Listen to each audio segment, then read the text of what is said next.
febril y que al examen físico ya podemos observar ese tipo de exantema que toma las alas de la nariz y las mejillas, el exantema malar, que según relata la paciente se exacerba ese exantema a la exposición con la luz, ¿no? Eso es bastante característico. Ojo que este aspecto exantemático con esta localización puede darse en algunas otras, puede tener otras razones. El exantema. Ahora esto que el exantema se exacerbe con la luz ya me tiene que estar haciendo pensar en una causa en particular, ¿cierto? Porque básicamente la exacerbación por la luz ultravioleta, los rayos ultravioletas UVB, usted sabe que los rayos ultravioleta pueden ser UVA, UVB o UVC, ¿sí? Básicamente los que mayor daño a nivel epidérmico se producen es el UVB. Bueno, en este caso la luz ultravioleta hace que el queratinocito de la epidermis libere interleuquina 1, entonces se exacerba la erupción, porque esto podría estar relacionado con una forma particular de pénfigoide, de pénfigo, que se llama pénfigo eritematoso, podría ser, o esta forma de exantema podría ser simplemente una rosácea. Entonces, ojo, pero por eso es importante por ahí después, entre los criterios clínicos para el diagnóstico de esta entidad, hacer biopsias cutáneas de las lesiones para ver qué observamos, ¿cierto? Pero bueno, yo sé que es una mujer que tiene 32 años, que está con fiebre, y ya puedo observar este exantema malar que nos comenta que se le pone más colorado, se exacerba ese exantema con la luz solar. Además, nos relata que tiene dolores articulares, especialmente en las articulaciones de la mano, además de los codos, de los hombros. O sea, cuando se afectan algunas articulaciones, ¿no es cierto?, quiere decir que hay un proceso probablemente de artritis, en este caso oligoarticular, o sea, son algunas articulaciones, ¿sí? Oligoarticulares cuando toma por lo menos, más o menos 3, 4 articulaciones. Porque las artritis pueden ser monoarticulares, oligoarticulares o poliarticulares, ¿no es cierto? Bueno, en este caso tenemos el síndrome febril, tenemos el exantema, tenemos las artralgias, que generalmente son artralgias no erosivas que suelen retrogradar sin dejar secuelas. Bueno, a nuestra paciente se le hace un laboratorio. Y en el laboratorio, bueno, desde el punto de vista hematológico, se detecta una anemia. Nosotros definimos anemia básicamente como la definiríamos. O sea, ¿cuándo decimos que un paciente tiene anemia? O un síndrome anémico. Siempre que yo diga síndrome, quiere decir conjunto de signos y de síntomas, ¿cierto? ¿Cuándo yo sospecho que mi paciente está cursando un síndrome anémico? ¿Qué veríamos clínicamente? Palidez, astenia. Palidez, básicamente. Puede ser que el paciente se sienta débil, cansado. Y bueno, y esa palidez, más que verla en la piel, tratamos de buscarla ¿dónde? En los eritrocitos. En las conjuntivas, ¿cierto? Eso es mucho más óptimo. ¿Por qué? Porque bueno, a veces las tonalidades de la piel de las personas nos pueden confundir. Si es un paciente muy morochito, por ahí nosotros no lo vamos a ver nunca blanco.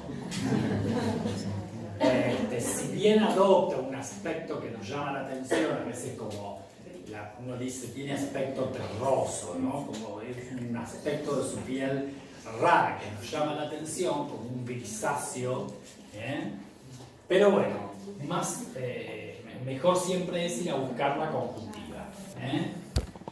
Muy bien. Y desde el punto de vista, entonces, si yo sospecho clínicamente, el paciente me dice, me siento cansado, bueno, está pálido, con sus conjuntivas blanquecinas, ¿no es cierto? Y demás, bueno, a veces está agitado o disneico, entonces, bueno, a veces tenemos que confirmarlo. ¿Cómo lo confirmamos? Por el laboratorio, ¿no es cierto? ¿Y qué parámetros o qué índices batimétricos buscamos para decir que un paciente está anémico? Bueno, con el hematocrito, ¿no es cierto? Que el hematocrito en general está disminuido. Perfecto. Y con la hemoglobina, con la concentración de hemoglobina, que generalmente tiene valores también, ¿no es cierto? Disminuidas, qué sé yo, 10, 11 miligramos por decilitro de hemoglobina. Perfecto, y por supuesto tiene un recuento de rojos disminuidos, ¿sí?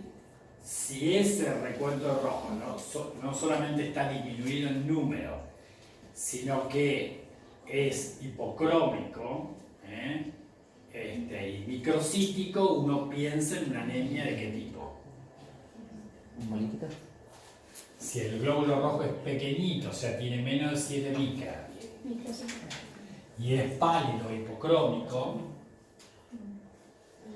microcítico e hipocrómico, que para eso tenemos que ver frotis de sangre periférica, para ver las características del eritrocito. Entonces, hacemos el conteo de eritrocitos, dosamos de hemoglobina, hacemos el hematocrito, pero si yo quiero investigar ahora, entonces yo digo, bueno, efectivamente, con hematocrito bajo, hemoglobina baja, un recuento de rojos bajo, el paciente está anémico, con esa clínica. Ahora yo quisiera buscar la causa de la anemia. Y la causa de anemia más frecuente, lejos, es la ferropénica, ¿cierto? O sea, por falta de hierro. Entonces, en ese caso, si yo hago un frotis, el hematólogo me va a decir, mira, es una anemia hipocrómica y microcítica. Pero no es este el caso. Entonces yo tengo que empezar a buscar otras causas de anemia, ¿sí? Otras causas de anemia. Entonces puedo buscar si esto es por falta, que eso se hace al final, puede ser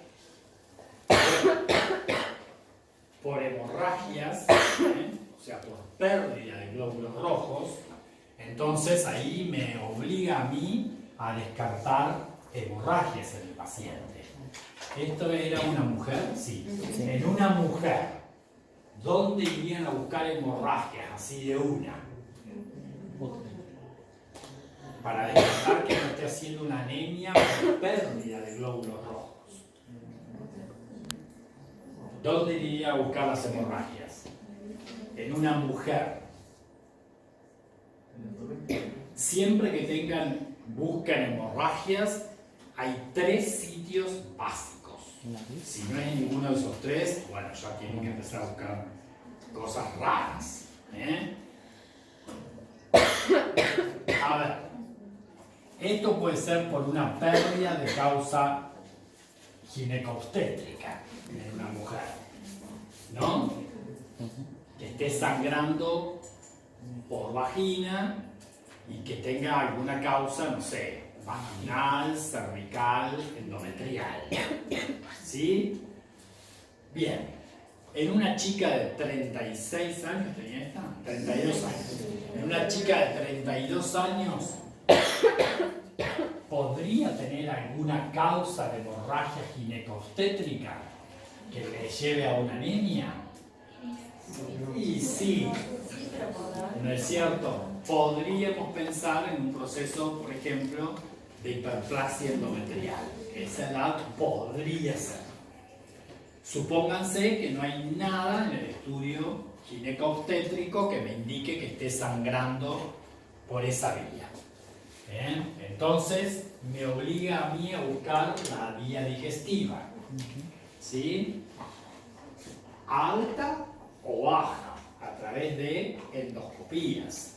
¿Sí? Puede ser que tenga sangrado vinculados a una gastritis aguda, ¿no es cierto?, erosiva, o puede ser que esté sangrando, no sé, por alguna lesión colónica, pólipos, divertículos sangrantes, pero en general la edad no me cierra demasiado, es medio jovencita, salvo que estuviese haciendo, no sé, una poliposis múltiple.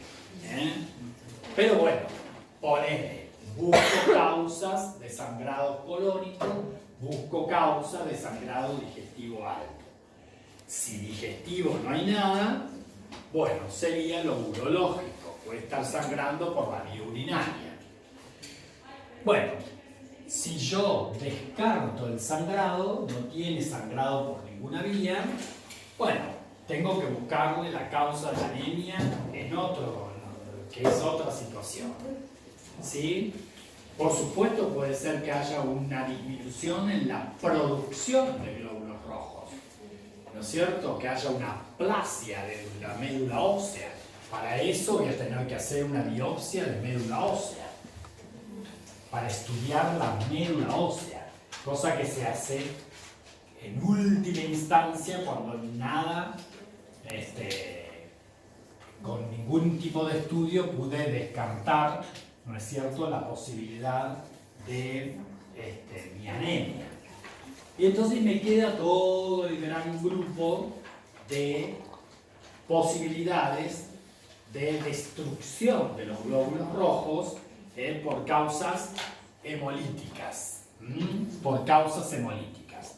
¿Qué es en este caso? Entonces ahí es cuando ustedes hacen, ¿no es cierto?, las pruebas de Coombs, por ejemplo, y buscan, ¿no es cierto?, estos anticuerpos, estas precipitinas, etcétera, etcétera, para ver si la causa de mi anemia es hemolítica. Como ocurre en esta entidad, ¿no es cierto?, porque se forman anticuerpos contra receptores de membrana del eritrocito, que produce la lisis del eritrocito. Así como también ocurre lo mismo con los glóbulos blancos y ocurre lo mismo con las plaquetas. Entonces, esta paciente es muy común que en la evolución de su enfermedad tenga penias, o sea, anemia, leucopenia, ¿no es cierto?, y tenga trombocitopenia, tenga disminución de las tres series hematológicas, ¿sí?, y de causa hemolítica. O sea, si se forman anticuerpos contra receptores de la membrana de estas células, rojos, blancos o plaquetas, ¿no es cierto?, con su destrucción y disminución, ahí está participando básicamente una respuesta de hipersensibilidad, que si está mediada por anticuerpos, ¿no es cierto?, es una respuesta de hipersensibilidad de tipo citotóxico, que es la llamada hipersensibilidad de tipo 2. Ojo que hay distintos mecanismos que llevan a cabo, o que se llevan a cabo, o que están mediados por anticuerpos, ¿sí? En este caso, el mecanismo es por acción directa de un anticuerpo contra un receptor de membrana de las distintas células hematológicas que estamos citando, ¿cierto? Rojos, blancos o plaquetas. ¿Quedó claro? Entonces, en este caso, las penias asociadas a esta enfermedad son vinculadas a una respuesta de hipersensibilidad de tipo 2, citotóxica, ¿sí? Citotóxica. ¿Hay otros mecanismos? Sí, bueno, además de la acción directa, en donde se produce la unión y la, ¿cómo se dice? La activación del complejo de ataque de membrana del sistema del complemento. Y eso produce la lisis de la célula. Pero también podría ser una respuesta de hipersensibilidad de tipo 2 cuando, ¿no es cierto?, se produce la opsonización de esa célula, ¿no es cierto? ¿Qué era la opsonización? Marcar una célula receptor. Esa célula, ¿no es cierto?, va a expresar anticuerpos o receptores C3b, que era el fragmento opsónico del sistema del complemento, ¿no es cierto?, que se va a unir al receptor que corresponda, a la porción FC para la inmunoglobulina, o el receptor C2 para el C3b. Entonces, R2 para el C3b. Se produce la opsonización, pero como eso está mediado por anticuerpos, también es una reacción de hipersensibilidad de tipo 2, ¿sí? Mediada por el complemento o por opsonización, ¿sí? ¿Conocen otro mecanismo mediado por anticuerpos?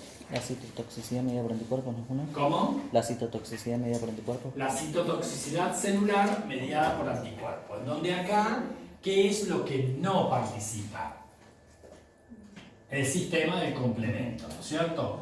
Sino que participan células que expresan receptores para FC en la membrana, ¿sí? Que puede ser un neutrófilo, puede ser un macrófago, puede ser una natural killer, Entonces, en vez de participar en la lisis el sistema del complemento, participa una célula lítica, como puede ser una natural killer, que son los linfocitos T asesinos, líticos, ¿sí?, que tienen receptores FC para unirse a las inmunoglobulinas en la otra célula, ¿sí? Entonces, es también una manera de citotoxicidad de células, pero mediada por anticuerpos, ¿sí? Muy bien. O si no, la disfunción, básicamente, de receptores en donde se une un anticuerpo a un receptor, como podría ser, bueno, cualquier receptor, FC, cualquier tipo de receptor de membrana, el anticuerpo, ¿cierto?, que lo bloquea.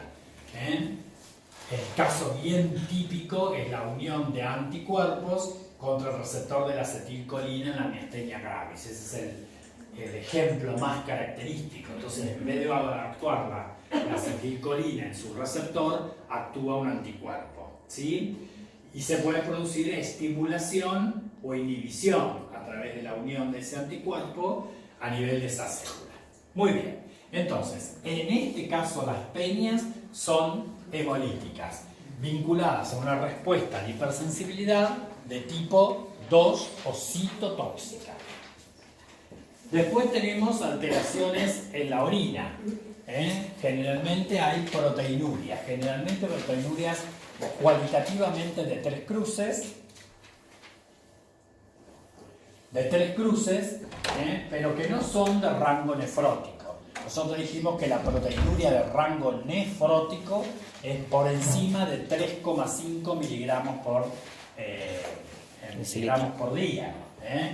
Gramos, perdón. 3,5 gramos por día. Acá es de 1 gramo y no es decilitro esto, es día. Porque se hace la proteinuria de 24 horas. 24 horas. Entonces, tenemos una proteinuria vinculada al aumento de proteínas en orina por lesión básicamente glomerular, ¿sí? Glomerular. Muy bien. Esto generalmente está mediado por inmunocomplejos que se depositan a nivel o se adhieren a la membrana basal glomerular del glomérulo. Entonces, si se depositan estos inmunocomplejos, que pueden ser mesangiales pueden ser subendoteliales, o sea, por debajo o sea, entre el endotelio y los podocitos del glomérulo, o pueden ser subepiteliales, ¿sí? Bueno, los más importantes son los subendoteliales, los más importantes. Y se producen, esta liberación, este depósito de complejos, produce una lesión, que ahora vamos a ver, muy característica. Entonces, esta respuesta de hipersensibilidad mediada por inmunocomplejos es lo que se conoce como hipersensibilidad de tipo 3, ¿sí? 3. Entonces, el daño renal está asociado a una respuesta de hipersensibilidad de tipo 3. Los daños hematológicos están asociados a una respuesta de tipo 2. Entonces, excepto los daños hematológicos, todo lo demás está generado por una respuesta de tipo 3. Las artralgias que vimos, que generalmente dijimos que son no erosivas. Esta paciente tiene peñas, tiene proteinuria, tenía síndrome febril y exantema, ¿no es cierto? Desde el punto de vista dermatológico, la paciente puede hacer o el exantema malar o las lesiones exantemáticas de tipo discoide en otras localizaciones de la piel, especialmente pueden ser en cara, pueden ser en tronco, pueden ser en miembros, ¿sí? Que ahora después podemos ver. Y el otro criterio importante clínico es la exacerbación con la luz solar. Entonces, fíjense que yo estoy citando distintos criterios clínicos.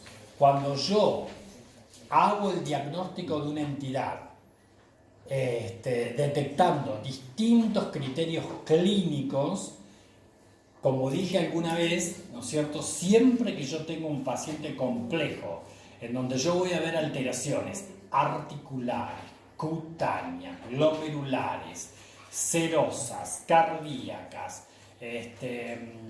hematológicas, etc., quiere decir que es un paciente que está cursando una enfermedad de tipo autoinmune. Autoinmune. Muy bien. Bueno, entonces, con todo lo que vimos hasta ahora, ¿qué diagnóstico sugerimos? Lupus. Bueno, muy bien. Que es la madre de las enfermedades autoinmunes. Lupus. ¿Qué es lupus? ¿Lupus eritematoso sistémico? ¿Lupus discoide crónico? ¿Lupus medicamentoso, eritematoso medicamentoso? ¿Lupus tumidus, que es en la forma profunda, que es una paniculitis con nódulos? ¿Lupus cutáneo subagudo? ¿Qué lupus? Eritematoso sistémico. ¿Por qué dicen que esto? Porque tiene criterios de lupus eritematoso sistémico. Por las tensiones distintos. Claro, porque tiene una afectación generalizada, ¿no es cierto? Tiene una afectación generalizada, donde están involucrados distintos órganos y sistemas, ¿sí? Muy bien, entonces mi sospecha es del lupus eritematoso sistémico, porque si fuera la forma crónica discoide, la afectación es casi, podríamos decir, que es cutánea. Estos pacientes rara vez tienen manifestaciones renales, rara vez, menos del sistema nervioso central, ¿sí? Entonces casi siempre es cutánea nada más la afección. Si estamos frente a un cuadro de lupus eritematoso discoide crónico, si hace la forma de lupus eritematoso subagudo cutáneo, también, ¿no es cierto? Generalmente es cutáneo, superficial, con lesiones que no dejan cicatriz. Si es medicamentoso, bueno, quiere decir que es una reacción, ¿no es cierto?, inmunológica, vinculado, que crea signos y síntomas vinculados al lupus, pero la razón es la toma de algún tipo de medicamentos, así como existe el accionar de la luz solar, hay muchos medicamentos que producen un tipo de lupus particular que cede cuando uno corta ese medicamento. Y eso es un lupus medicamentoso que generalmente se diferencia primero porque se asocia al medicamento. Procainamida, penicillamina, ¿qué otra cosa? La alfa-metildopa. Hay muchos medicamentos que lo pueden desencadenar. Pero en vez de tener los anticuerpos anti-ADN bicatenario, que es el anticuerpo más importante del lupus eritematoso sistémico, hace anticuerpos contra histonas en la forma medicamentosa. Ustedes sepan que esta enfermedad, que está mediada por una respuesta de hipersensibilidad de tipo 3, excepto el cuadro hematológico, que es 2, es por depósito de inmunocomplejos, en donde se forman anticuerpos contra un antígeno, en este caso endógeno, que puede ser el ADN de las células, ribonucleoproteínas del ARN del núcleo, histonas, no histónicas, contra el nucleolo, proteínas nucleolares, etc. O sea que hay distintos anticuerpos que se forman contra distintos antígenos, pero de estos altamente sugestivos de la variante sistémica, del lupus eritematoso sistémico, es la formación de los anticuerpos contra el ADN bicatenario de las células o contra el antígeno de Schmidt. ¿Sí? Esos son los más sugestivos del lupus eritematoso sistémico. ¿Sí? Pero por ejemplo, el lupus superficial, el crónico subagudo, cutáneo subagudo, hace anticuerpos contra proteínas del núcleo de tipo SSA. El medicamentoso contra histonas, el tumidus contra ribonucleoproteínas. O sea, es muy importante ver, ¿no es cierto?, contra qué se han formado los anticuerpos, ¿sí? Más allá de la clínica del paciente. Bueno, entonces sugerimos que clínicamente este paciente podría ser un lupus eritematoso sistémico. Para el lupus eritematoso el diagnóstico es clínico, ¿sí? De los cuales la Sociedad Americana de Reumatología, ¿no es cierto?, estableció los criterios son 11, y de esos 11 criterios clínicos, que están en el libro, por lo menos tiene que tener 4 para pensar en lupus eritematoso sistémico, ¿sí? De esos 11, 3 son dermatológicos, que son el eritema malar, las lesiones de tipo discoide y la exacerbación del eritema por la luz solar. Ya tenemos 3 criterios. Pueden tener úlceras orales, 4 criterios. Pueden tener lesiones renales, desde proteinuria, insuficiencia renal, ¿no es cierto?, cilindruria. Pueden tener criterios del sistema nervioso central, psicosis, por ejemplo, hematológicos, anemia, trombocitopenia, leucopenia, fibrosos, pleuritis, pericarditis, ¿sí? ¿Qué me falta? ¿Cómo se dice? Articulares, artralgias no erosivas, inmunológicos, prueba para sífilis, por ejemplo, prueba para sífilis falsa positiva, eso es un criterio también. ¿Por qué se puede producir una prueba para sífilis falsa positiva?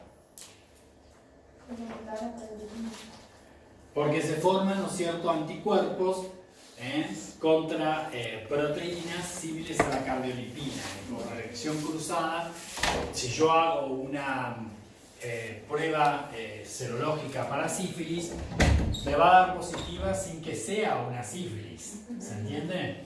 Entonces, bueno, Por supuesto, buscar desde el punto de vista inmunológico los anticuerpos contra el ADN bicatenario, el fenómeno LE, que ahora lo vamos a ver, que eso ya queda un poco en la historia, no se busca más, no se pide más, pero es interesante conocerlo.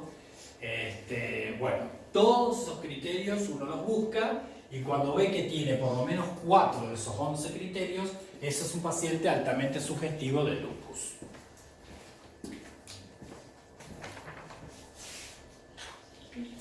Entonces, ¿qué cambios esperaría encontrar en la biopsia cutánea? Bueno, esto es simplemente una fotito para recordar un corte de piel normal, donde vemos ahí arriba la epidermis,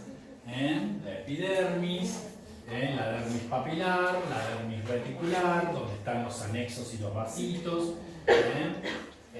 bueno, y la hipodermis con sus vasos, ¿sí? Eso sería lo normal.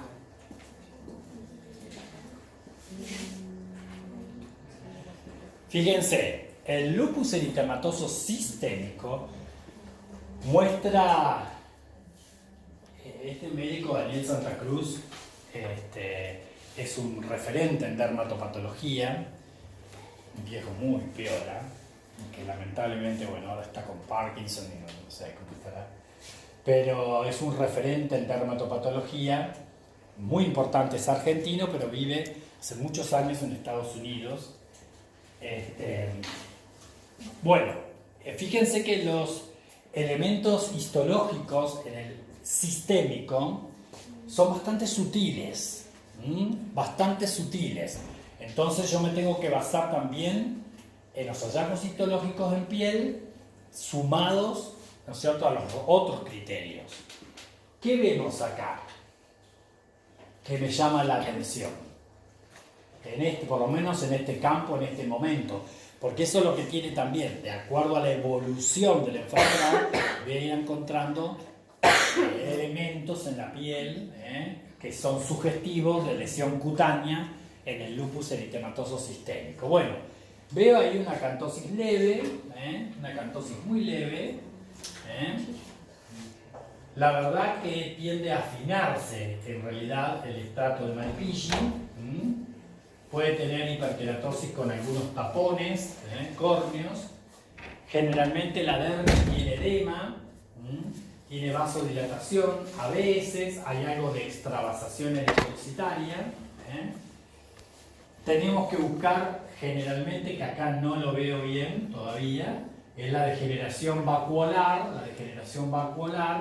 de la capa basal de la epidermis. Entonces, hiperkeratosis con tapones, afinamiento del estrato de Malpighi, degeneración hidrópico o vacuolar de la capa basal de la epidermis.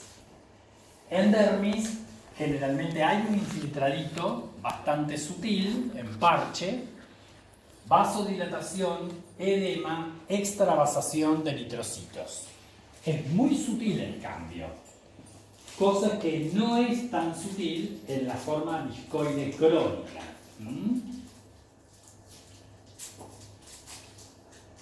Acá vemos un poquito más avanzado, lo mismo, ¿ven?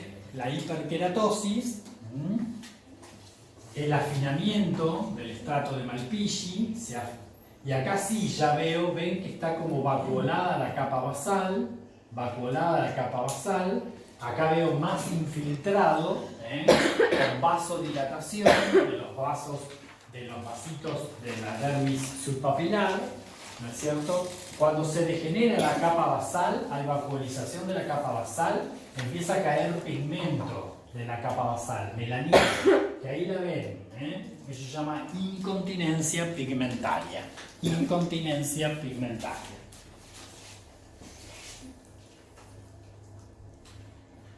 Acá, para que vean un poquito más en detalle, también empieza a aumentar el espesor de la zona basal, aumenta el espesor, es paz positiva, es como un cambio hialino a ese nivel, y pueden empezar a aparecer, bueno, acá ven algunos melanófagos con caída de pigmento, pueden empezar a aparecer células en apoptosis, que se llaman cuerpos de Sivate. Cuerpos de Sivate. Ahí están, ¿ven? Acá ven bien la degeneración vacuolar de la capa basal, la degeneración vacuolar, y acá ven un cuerpo apoptótico, cuerpo de Sivate. Pero son todos